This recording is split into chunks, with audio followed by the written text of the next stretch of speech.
India ముజాహిద్దీన్కి సంబంధించి ఇందులో టెర్రరిస్టులు పాల్గొనడం జరిగింది. యాసిన్ భక్తల్, అసాదుల్లా అఖ్తర్ అలియాస్ హద్దీ ఇద్దరు వ్యక్తుల్ని ఇండియా నేపాల్ బోర్డర్లో 2013లో అరెస్ట్ చేయడం జరిగింది.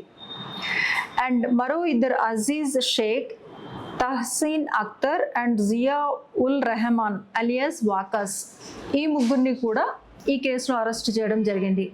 ఈ కేసులో అరెస్ట్ చేసిన తర్వాత వాళ్ళని అక్యూజ్డ్గా చేర్చిన తర్వాత ఎన్ఐఏ కోర్టులో ట్రయల్ జరిగిన తర్వాత ఎవిడెన్సెస్ అన్ని పోలీస్ వాళ్ళు ప్రొడ్యూస్ చేసిన తర్వాత వీళ్ళని దోషులుగా ప్రకటిస్తూ ఎన్ఐఏ కోర్టు జడ్జిమెంట్ని రిలీజ్ చేయడం జరిగింది, జడ్జిమెంట్ని ఇవ్వడం జరిగింది.